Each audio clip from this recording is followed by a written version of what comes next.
बिस्मिल्लाहिर्रहमानिर्रहीम अस्सलाम वालेकुम। मैं हूं साद और ऑटो केयर के नेक्स्ट एपिसोड में आपको वेलकम करता हूं। होंडा सिटी 2005 चूआ सिटी का रिस्टोरेशन प्रोजेक्ट चल रहा है। इसके अंदर लास्ट वीडियो में आपको पार्ट्स की प्राइस वगैरह बताई थी। इस वीडियो में ये कप वगैरह मैंने फ़िट किए हैं। कप कैसे फ़िट किए हैं, इसके नीचे थे जो मैंने आपको दिखाए थे। मैं आपको दोबारा दिखा देता हूँ पुराने कप्स के ऊपर। ये इसके पुराने कप्स हैं। इसके और उसमें साइज़ में थोड़ा सा डिफरेंस आ रहा था, लेकिन मुझे डिज़ाइन ये ज़्यादा पसंद आया था। इस वजह से मुझे मजबूरी थी कि मैंने ये वाले कप लेने थे। मैंने ये डिज़ाइन के पीछे ये कप लिए हैं। तो इसके ये क्या किए, इसके लॉक्स होते हैं इस कप के। ये पुराना कप आपको दिखा रहा हूँ, नए कप में इस तरह के लॉक्स थे। ये तारें उसकी सारी निकाल दी हैं और ये लॉक्स को प्लास के साथ तोड़ दिया और ये सरफेस को बिल्कुल स्मूथ कर दिया। तो फिर इसके अंदर हल्का से 2 डॉट सिलिकॉन के लगा के और इसको ऐसे इसके अंदर फिट कर दिया। ये अब इसके अंदर प्रॉपर फिट हो चुका हुआ है। अब ये आहिस्ता आहिस्ता सिलिकॉन सूखेगी तो फिर इसकी ऐसे साइड उठाएंगे रिम की, ये इस साइड पे सो ले जाएंगे।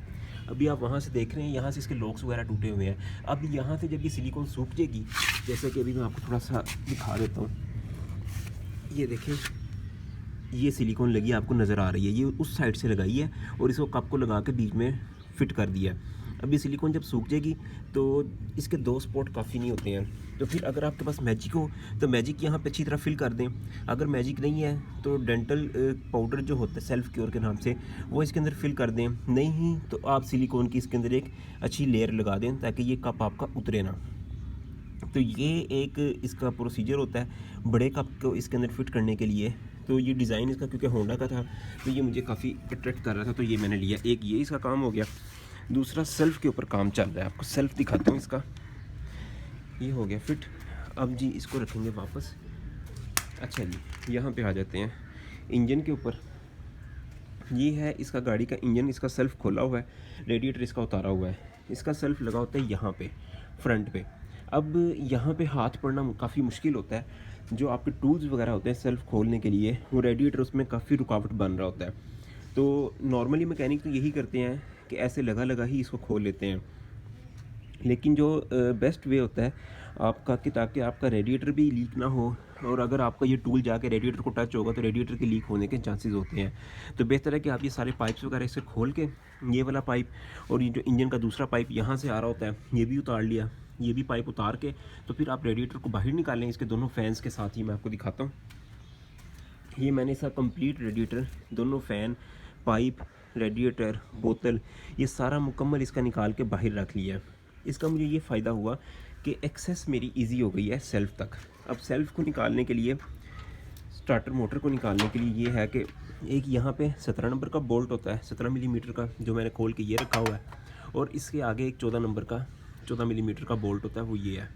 ठीक है। अब ये 14 वाले बोल्ट को आपने कैसे खोलना है, वो लगा होता है यहाँ पे इस साइड पे करके थोड़ा ऊपर, ये सुराख है इसका, ये यहाँ से ऐसे इस साइड को जा रहा होता है। और जो 17 नंबर वाला वो नीचे से इस साइड को आ रहा होता है। तो 17 नंबर वाला यहाँ से खुलेगा, 14 नंबर वाला यहाँ से खुलेगा।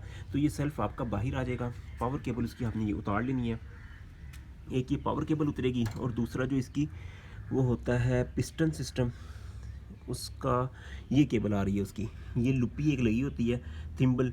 इस थिम्बल को आपने आराम से उतार लेना है। जो इसकी कुग्गी को, जो उसको कुग्गी नॉर्मली हम लैंग्वेज में, मैकेनिकल लैंग्वेज में कुग्गी बोलते हैं, तो उस कुग्गी की ये आ रही होती है थिम्बल, लुप्पी। इसको आपने आराम से उतार लेना है तो आपका पूरा सेल्फ बाहर आ जाएगा। अब सेल्फ़ बाहर निकालने का मकसद क्या था? उसका मकसद ये था कि सेल्फ़ लोड लेता था। मतलब सेल्फ़ लगाते थे तो रुक रुक के कीं किंग किंग की इस तरह करके वो स्टार्ट कर रहा था गाड़ी को। इसका मतलब है सेल्फ में कुछ प्ले है, या सेल्फ में कार्बन का मसला, या सिर्फ सर्विस होने वाली है। तो दिखाता हूँ आपको। ये उसका सारा सामान खोल के रखा हुआ है, नट बोल्ट्स वगैरह सेल्फ के। और सेल्फ को मैंने सर्विस किया है कम्प्लीटली बिलालगंज वाले केमिकल से। जो बिलालगंज वाला केमिकल था उसके तहत इसके मैंने ये रूटर को भी धो दिया। ये रूटर इसका कंप्लीट धोया। अब ये सूख रहा है, इसमें जो हल्का फुल्का केमिकल रह गया ये धूप में पड़ा रहेगा, ऐसे ये सूख जाएगा। या इसको आप एंड पे सारी सर्विस करने के बाद एक दफ़ा पेट्रोल से वॉश कर लें सारा। उससे ये होता है कि पानी वगैरह जो केमिकल होता है वो सारा अंदर से निकल जाता है। अभी मैंने पेट्रोल नहीं लगाया, मैं इसको धूप में सुखा रहा हूँ। उसके बाद दूसरा इसका ये होता है वाइंडिंग, फील्ड वाइंडिंग इसकी, ये सारी, इसको भी सारे उस केमिकल से धोया। ये मिट्टी से भरी हुई थी, अब ये देखें कैसे क्लियर हालत में आपको नज़र आ रही है, कॉपर इसका चमक रहा है। इसको भी सारा धो लिया। कार्बन इसके चेक किए, कार्बन अभी ठीक थे, काफ़ी डाउन हो चुके हैं, लेकिन अभी भी इसकी कनेक्टिविटी ठीक है, अभी ये कार्बन चलेगा। उसके अलावा इसके बुश वगैरह चेक किए हैं। ये बुश है इसके अंदर, एक ये एंड पे लगा हुआ है सामने, ये जहाँ पे मेरा अंगूठा है ये बुश लगा हुआ है। ये भी तकरीबन ठीक है, थोड़ा सा मतलब कह लें कि 70% ठीक है, अभी 30% इसमें प्ले है। और इधर एक ये वाला बुश है, ये वाला बुश ऐसे चलता है, ये सेल्फ स्किन जाके ऐसे फंसेगा। ये ऐसे जब फंसा तो फिर आपने इसकी प्ले चेक करनी है कि प्ले कितनी है। अब मैं इस टिक्की को हिलाऊंगा तो ये देखें इतनी इसके अंदर प्ले है। बेहतर तो ये है कि इसका ये बुश नया लगवाया जाए दोनों साइडों के। 300 रुपया एक का होता है, 600 रुपया दोनों का लगेगा। ये दोनों बुश नए लग जाएंगे, फिर ये ईज़िली अपने रोटेशन में घूमेगा ईज़िली। अब ये क्या होगा कि इसका फील्ड आउट हो जाती है, जिसकी वजह से इसमें प्ले होने की वजह से फील्ड आउट हो जाएगी और ये मैग्नेटिक फील्ड प्रॉपर नहीं बनाएगा और सेल्फ फंसेगा जाके। ये इसका जो रूटर होता है ये जाके यहाँ पे इसके साथ टच हो जाएगा, इसकी साइडों पे। तो यहाँ पे टच हो जाएगा तो ये स्ट्रक हो जाएगा, फिर आपको चाबी दोबारा रोक के फिर दोबारा इसको करना पड़ेगा। लेकिन फ़िलहाल अभी मेरा तकरीबन ये 30% इसमें प्ले आई है। अभी मेरा मज़ीद इसको चलाने का प्लान है। फ़िलहाल इसका बुश नहीं लगवाऊंगा मैं, इसके अंदर सिर्फ ग्रीसिंग करूँगा। बुश के अंदर इसके अंदर भी ग्रीस कर दूँगा, इसको भी ग्रीस कर दूँगा और इधर से इस वाले बुश को भी अच्छी तरह ग्रीस करूँगा। इसमें भी थोड़ी सी प्ले है, 30% का फ़ारग हो गया। इसको अच्छी तरह ग्रीसिंग करके इसको फिट करूँगा।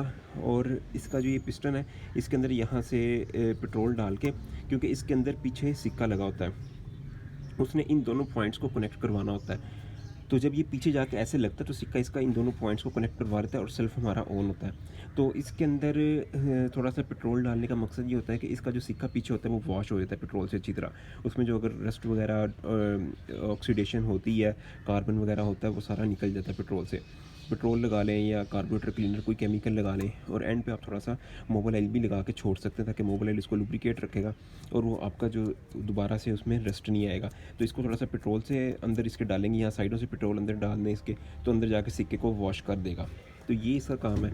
ये स्प्रिंग वगैरह इसके हैं, जो इसके कार्बन के स्प्रिंग है, इनको भी वॉश किए अच्छी तरह प्रॉपर्ली। इनको बिलालगंज वाले केमिकल इंजन क्लीनर से जो वॉश किया है और ये सेल्फ पूरा इस टाइम कंप्लीट वॉश हो चुका हुआ है। अब इसकी फ़िटिंग होगी, थोड़ा सा ये ड्राई हो ले। अगर आपको जल्दी है तो आप इसको पेट्रोल से थोड़ा सा वॉश कर लें एंड पे। पहले आपने केमिकल से वॉश कर लिया, उसके बाद हल्का सा पेट्रोल वाला इसके अंदर ब्रश मारें ताकि केमिकल वगैरह सारा बाहर निकल जाए, तो फिर आप इसको फिट कर लें। या आप इसको इस तरह धूप में थोड़ी देर रख के छोड़ दें तो ये सारा खुश्क हो जाएगा। तो ये इसका काम था। अब आगे नेक्स्ट, ये इसके चारों जो कप्स हैं ये लग चुके हुए हैं और रिम की माशाल्लाह बहुत अच्छी लुक आ रही है। पेंट होने के बाद और कप लगने के बाद अलाई रिम बहुत अच्छी लुक में आ रहा है। तो इंशाल्लाह इसकी ये फिटिंग चलनी है। जैसे ही ये सेल्फ वाला पहले काम है, सेल्फ फिट होगा, यहाँ पे सेल्फ फिट हो जाएगा, उसके बाद ये बैटरी वगैरह इसकी फ़िट होगी और ये इसका एयर क्लीनर फ़िल्टर जो है ये फ़िट होगा। ये सारा यहाँ से कंप्लीट हो जाएगा। उसके बाद रेडिएटर वगैरह फ़िट करने के बाद इसका आगे से बम्पर लगाएंगे। बम्पर लगाने के बाद यहाँ पे इसकी ग्रिल फ़िट होगी वापस अपनी जगह पे। फिर इसकी शील्डें वगैरह और वो सारा फर्दर जो है प्रोसीजर वो स्टार्ट हो जाएगा फिटिंग का।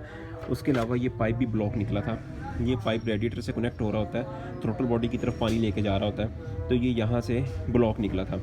इसको भी यहाँ से सफाई सुई करके इसको खोला है। यहाँ से पहले मैंने ये वाला पाइप खोला था, ये पाइप यहाँ से ब्रेक निकला था, इसको सेल्फ की ओर से जोड़ा है, ये ठीक हो गया है। लेकिन ये वाला ब्लॉक निकला है, इसको भी खोला है। तो ये सारा काम ये वाला क्लीनिंग वाला भी कंप्लीट हो गया हुआ है।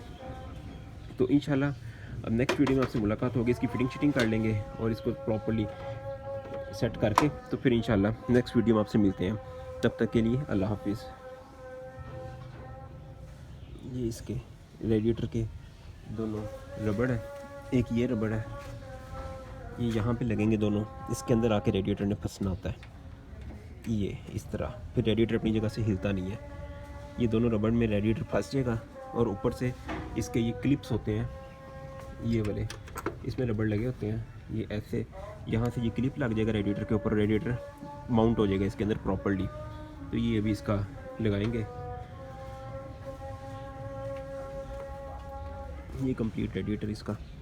ये इसकी बोतल रिपेयर की थी यहाँ से सेल्फ की ओर से, बहुत अच्छी रिपेयर हुई, उसके बाद दोबारा लीक नहीं हुई है। ये पूरी फटी हुई थी, यहाँ से सेल्फ की ओर से रिपेयर की है। पहले सिलिकॉन से रिपेयर की है, सही नहीं हुई, फिर सेल्फ की ओर से रिपेयर की है तो सही रिपेयर हुई है, डेंटल जो होता है पाउडर उसके साथ। तो ये भी काम हो गया। तो इंशाल्लाह नेक्स्ट वीडियो में तब